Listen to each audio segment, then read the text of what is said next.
Good morning from a sunny and very calm Finland. I'm eating a raspberry muffin with licorice, of course. So yesterday, late last night, parts of the government, the Ministry of Health,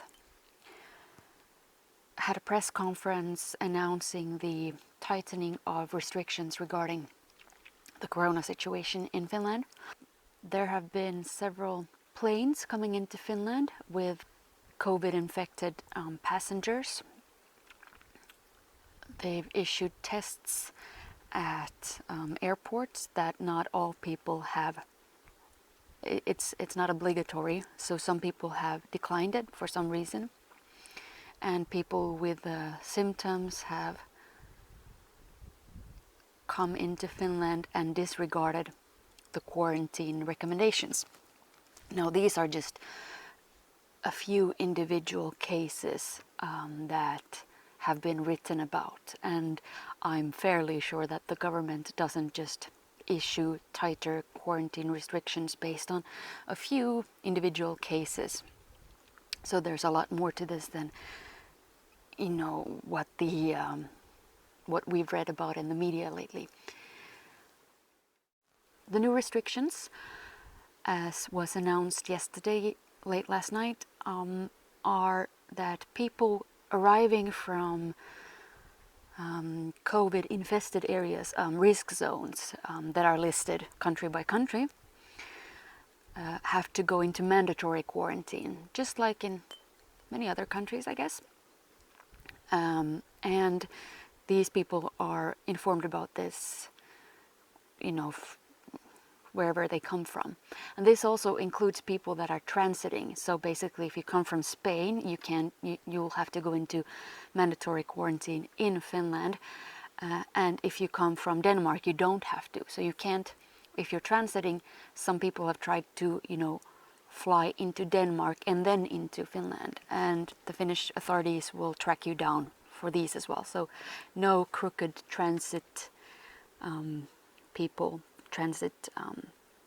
passengers will escape this quarantine either.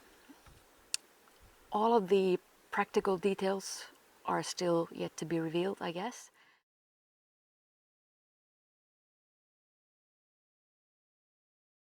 As for Belarus, my thoughts are with you,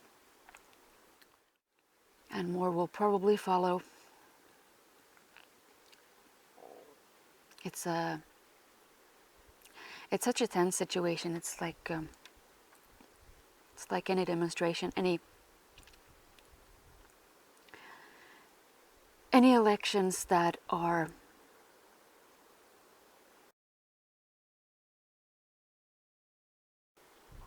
when you feel like you want to say something but you just don't have the words.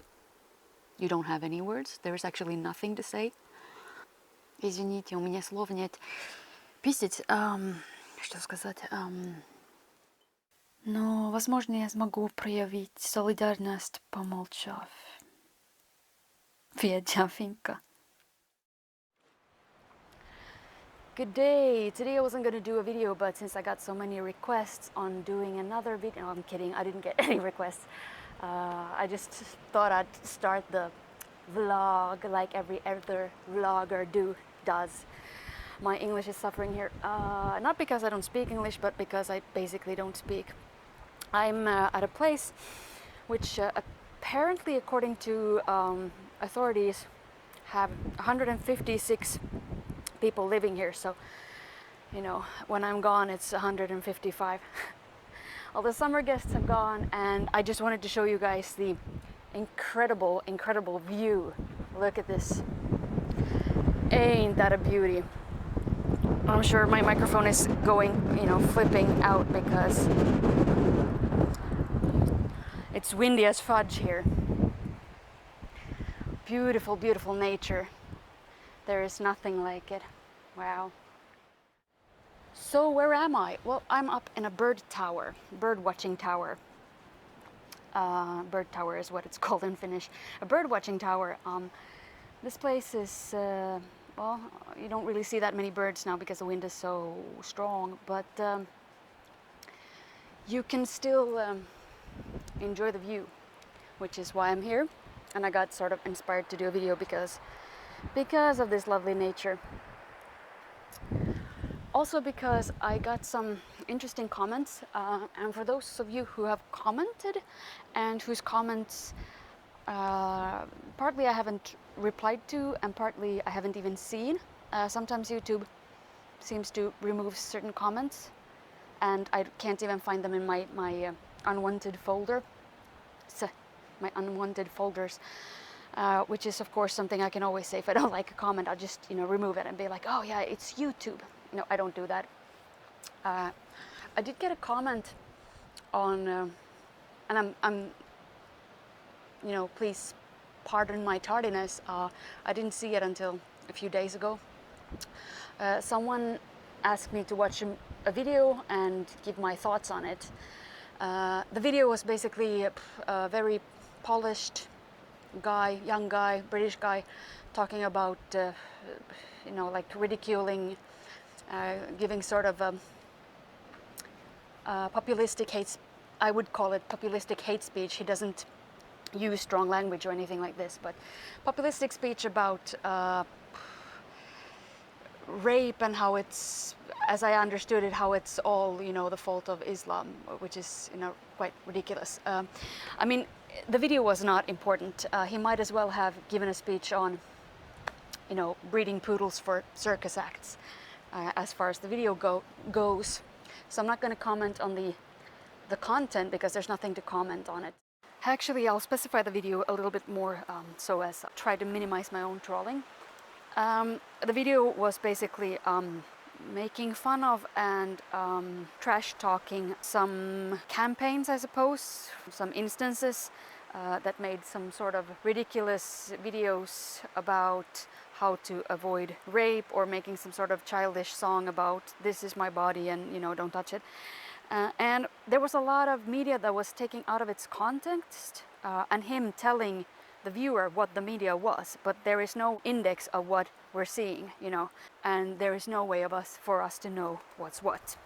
The thing, however, is even if it was not taken out of context, it still renders the question, why does he feel the need to trash talk, to make a very polished and expensive video about trash talking this? Why does he feel so threatened by this particular thing?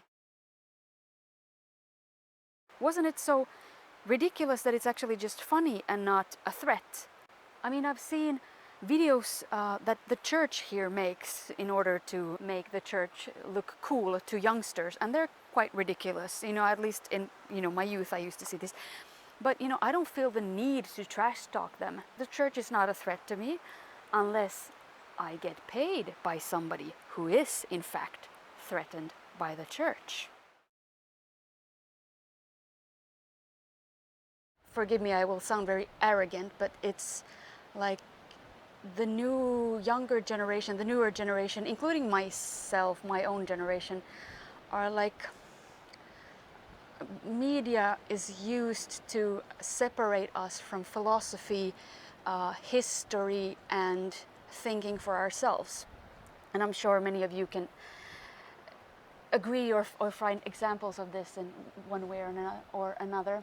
In this case, you take something that is meant to be, well-meaning and does not hurt anybody, and you ridicule it so that the next person, to discourage the next person from trying. Now, what this guy did, let's say that he's right and he's ridiculing something, but he's ridiculing it isn't helping anything. He's not making the place a better place. He could have, easily have ridiculed children's videos, but he didn't because he doesn't find it threatening. Now, the video he made was very well scripted. It was made in a studio with all his lighting. He had calmed his hair. He looked like a Ken doll, like the male version of Barbie, and that is also to speak to a certain type of people. And all of this is carefully thought out in order to influence. Now, if you wanted to do that much work to influence somebody, you wouldn't have such an asinine message. He didn't give any kind of message that, like I said, that the whole video was nonsense. It was kind of wasted. Like he's all this lighting and he's you know, semi-good looks and all this, you know, was wasted on nonsense. This video was a trolling video. It was a raw copy of another guy who does the same thing. He happens to be Finnish, and he's, you know, very masculine, very good looking, very calm, very, you know, he's combed his hair and polished his face and, you know, trimmed his beard and all that. So he's like, it's pleasing to look at him. And he's masculine, so it seems like even if you don't understand what he's saying or speak the language, you would understand, you would, you know, trust him. He's like a good car salesman. Now, what he's speaking about is also nonsense and bullcrap, and he doesn't do anything. I mean, he's always just tearing down something that somebody else has built. He doesn't build anything himself.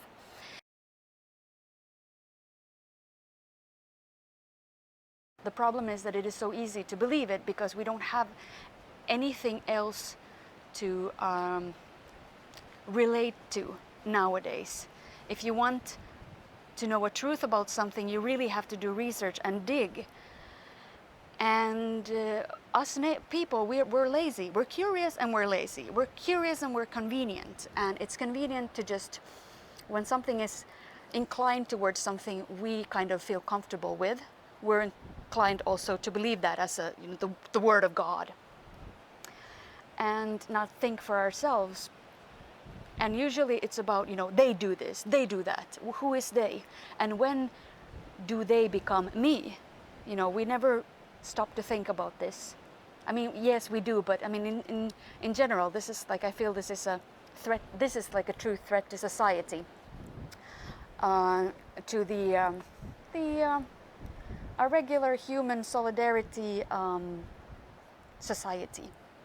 I'm not saying all people are perfect, or I don't, you know, fall for propaganda and bullcrap. Of course I do. I'm just as human as everybody else. But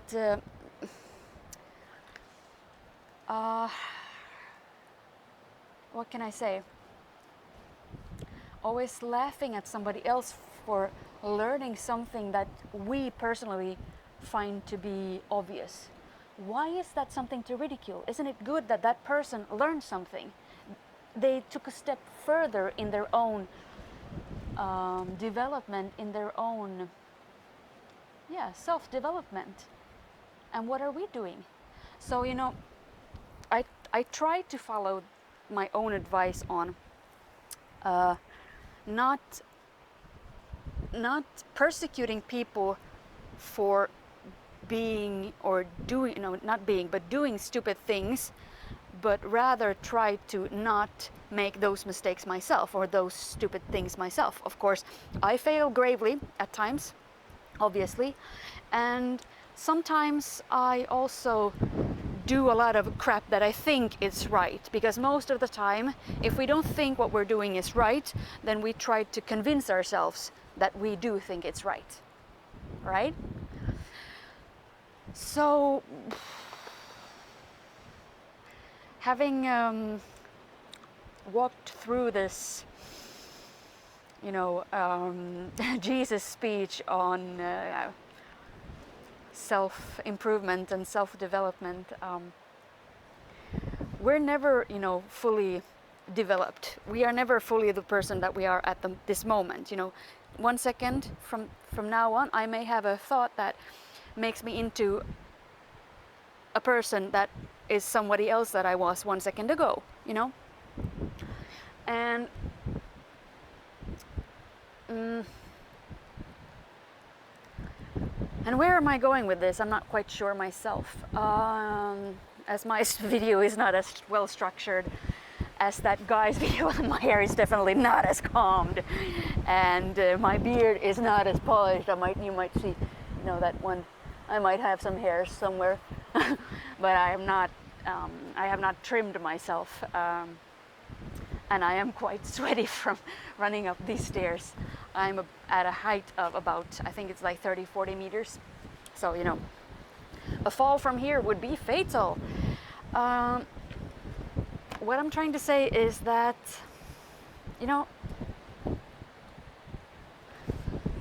obviously we need to vent. Everybody needs to vent, you know, talk bullshit about somebody, gossip about somebody, tear somebody down, just to make ourselves feel better, not because we would feel better than that person necessarily, but also, you know, because we're maybe unhappy about something else and we need to vent, we need to get these negative feelings out. And sometimes these negative feelings are blown out, they, you know, go with the wind, sort of, and then, you know, you get new negative feelings with time, as you do with everything. But sometimes, you know, getting stuck on a negative feeling and just trying to fuel it will instead starting to eat us up.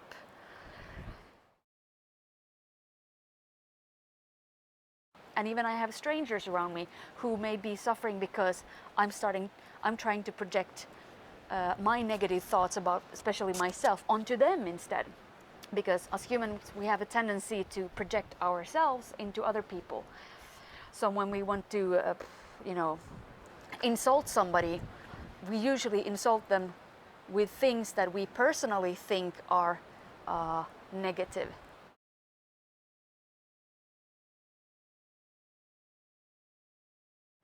And sometimes it hits. Sometimes they hit you, you know, right in the solar plexus. It's not because I had no idea about this negative thing. It's because I'm aware of it and I see it in myself, and then, you know, somebody else sees it. How much does it let you grow as a person? How, you know, did that take you a step further in life? Well, that's another question. After these rambling speeches, I will leave you with the beautiful swaying trees filming against the sun, which makes you probably not be able to see like anything.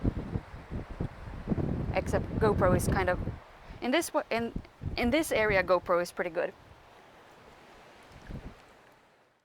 So I will take my shit and I will bounce up on out of here. And I will absolutely not bounce because bouncing would probably be very, very fatal.